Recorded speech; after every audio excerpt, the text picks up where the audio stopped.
there's a nasty little word that has wormed its way into the minds of the media and our government, and that word is Islamophobia.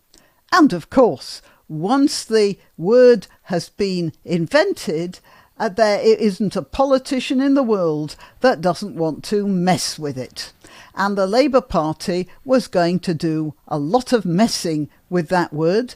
They were going to make Islamophobia against the law. And the definition of Islamophobia would be the definition which was reached by the all-party parliamentary group on British Muslims in the House of Commons. It appears now that that the Labour Party has suddenly realised what sort of a trap they're backing themselves into. And according to the Daily Telegraph, they're pulling back from this. Well, I'm not holding my breath. I'm Granniopteryx. I'm on YouTube, Rumble, BitChute and Minds.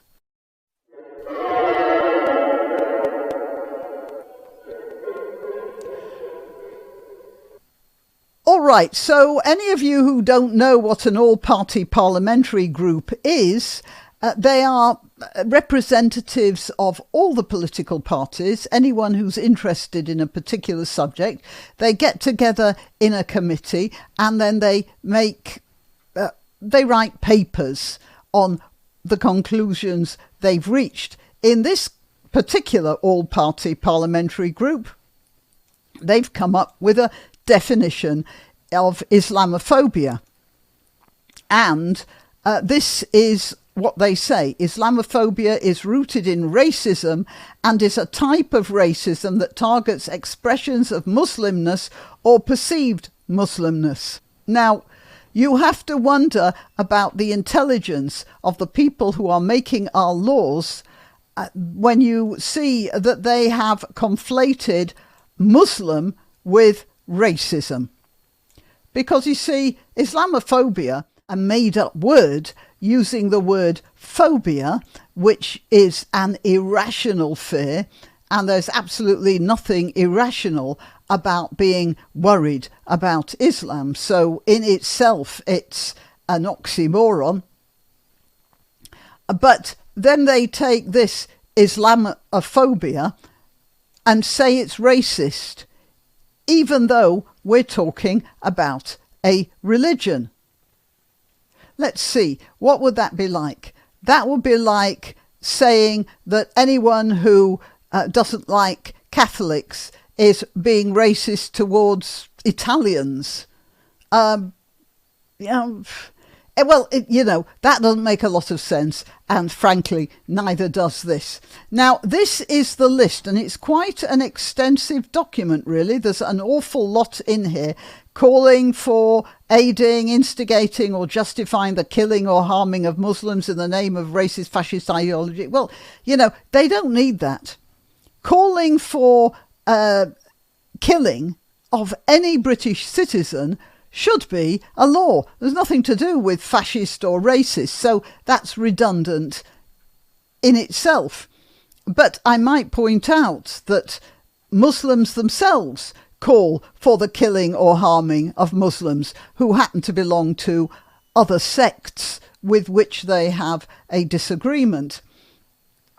Making mendacious, dehumanising, demonising or stereotypical allegations about Muslims as such, or of Muslims as a collective group.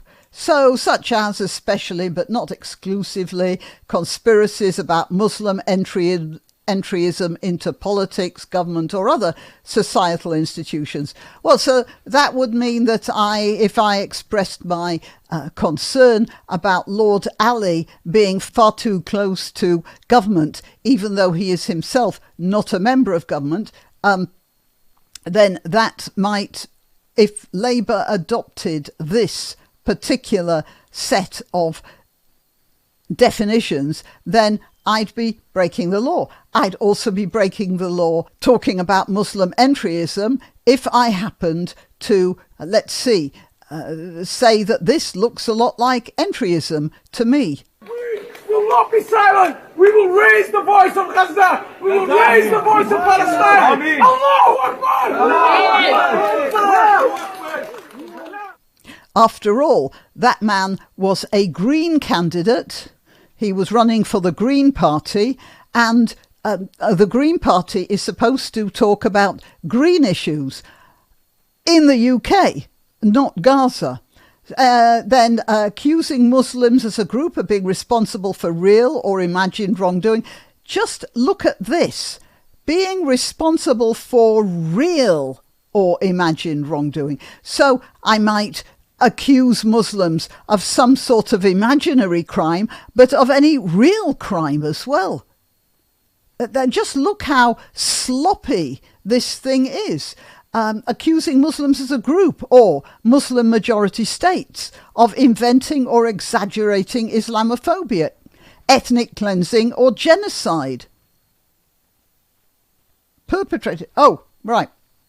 Accusing Muslims as a group or Muslim majority states of inventing or exaggerating Islamophobia. Well, if I say that a Muslim group is getting neurotic about something, again, I'd be breaking the law if this became part of the law. And then ethnic cleansing or genocide perpetrated against Muslims. I don't even see how this links to that. This is how sloppy this whole thing is. Okay, accusing Muslim citizens of being more loyal to the Ummah or to their countries of origin. Well, it's rather interesting that they use the word Ummah, you see, because the Ummah, as they to explain, is a transnational Muslim community. And it's a thing. They agree it's a thing. It has its own name. And so they say here, accusing Muslim citizens of being more loyal to the Ummah, using the word Ummah, meaning a transnational Muslim community, and then using the word accusing, which means I'm saying this and the implication is that it doesn't exist, is, again, it doesn't make any sense. Or to their countries of origin, or to the alleged priorities of Muslims worldwide than to the interests of their own nations.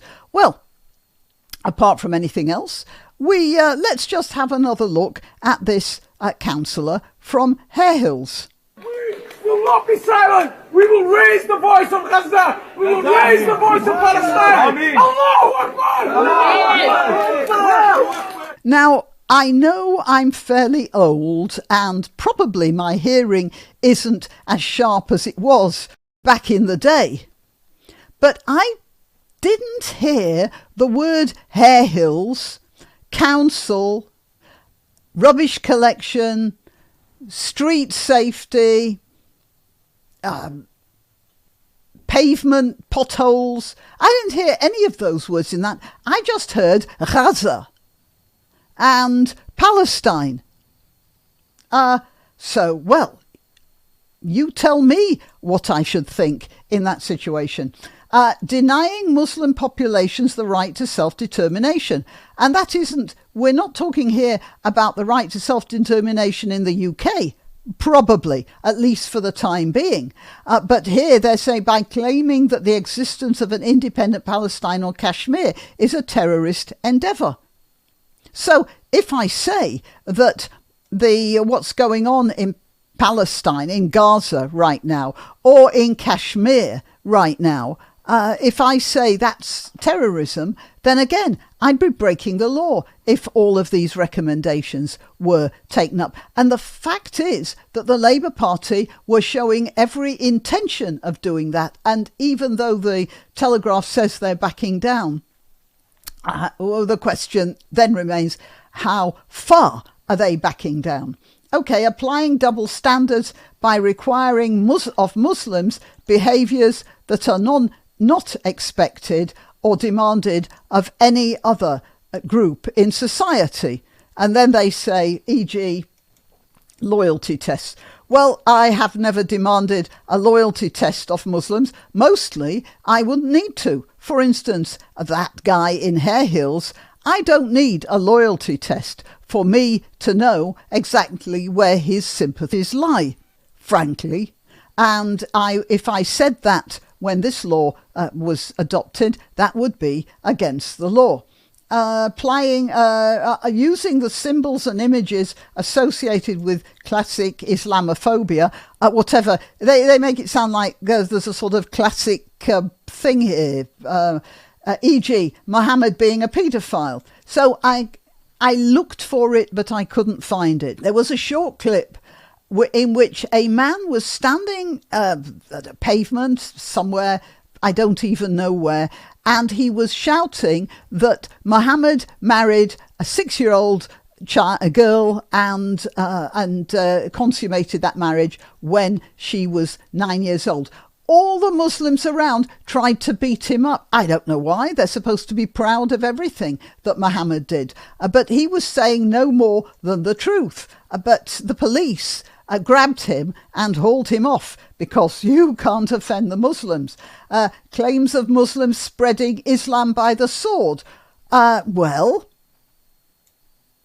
there's a famous quote of a Muslim general in India who boasted that he'd been in a battle with Hindus and he had built up a pile of their skulls so high that a man on a horse couldn't see over them. Well, it sounds to me like there are a lot of swords involved in that. Or subjugating minority groups under their rule. And don't they? There used to be a majority of Christians in Bethlehem. Now there's hardly any Christians left. And that's because they have been driven out. In Egypt, it's very common for girls of the Coptic community to be kidnapped, forcibly converted to Islam, and then married off to some Muslim man who rather fancied her. And there is nothing these Coptic families can do. They go to the police and they just get laughed at. The police say, well, that was, she wanted to do that. She wanted to become a Muslim. And that's why Copts are leaving Egypt as well. So, yes, they do subjugate minority groups under their rule. And they did spread Islam by the sword. And all you've got to do, that's not right, is just look at what happened when ISIS managed to get hold of a chunk of the Levant to see how they treated both minorities, and non-Muslims generally. To characterise Muslims as being sex groomers, I've got a nice picture for that. Inherently violent or incapable of living harmoniously in plural societies. Well, the reason that India divided into Pakistan and Bangladesh and India was because the Muslims and the Hindus couldn't get along with each other. And apparently it was mostly the Muslims who were causing the trouble, although the Hindus weren't entirely blameless either, we have to admit. Holding Muslims collectively responsible for the actions of any Muslim majority state, whether secular or constitutionally Islamic. So, it's a bad thing to go to a Muslim here in, anywhere in London, for instance, and give him a punch because of what Pakistan is doing to Kashmir, something like that. Well, yes. And how many times have Muslims blamed Jews for what's going on in Israel? Or even, indeed, Hindus for what's going on in Kashmir. So the Muslims do that fairly regularly. So that's a bit rich coming from there. Anyway, this was the all-party parliamentary group about Islamophobia. And the Labour Party adopted this completely, unadulterated, absolutely without any question. And they promised when they got into government, they would make this whole thing law. So Sikhs have criticised the proposed Islamophobia law, and Hindus have done that too. And at last, our bone-headed elite have woken up to the fact that there's another problem they're going to be facing. That is online publications like Spiked, and then grassroots free speech organisations like New Culture Forum and Fair Cop, as well as I said, as well as ethnic minorities that are not Muslim, who are going to feel somewhat left out of this special ranking that Islam has. And sooner or later, all of these people are going to be tying the government up in legal knots, especially with the current climate of, with all sorts of theories about Starmer's links to a mass murderer like Bashir Assad through his good friend and frequent visitor Wahid Baran Ali. And there is going to be a bit of a problem here, and we can only have hopes that that bunch of student radicals in the Labour Party have finally come to their senses and realised that they can't put Islamophobia into a legal framework without putting other groups into a legal framework. And sooner or later, all those white working class people in places like Southport are going to fight to put themselves in the same framework. And then we've got a right pig's breakfast of a legal system, haven't we? OK, so that's the Labour Party may be stymied for a while. And I have heard that there are other backbenchers following Rosie Duffield out, which might give the Labour Party a lot more problems to deal with than a definition of Islamophobia. Right, till next time. You can help my channel by subscribing and clicking the notification bell. That's quite important. And by sharing if you're so inclined. Links to my other channels and to donation methods are in the description. But the best way you can help is simply by clicking like and notify. Thank you.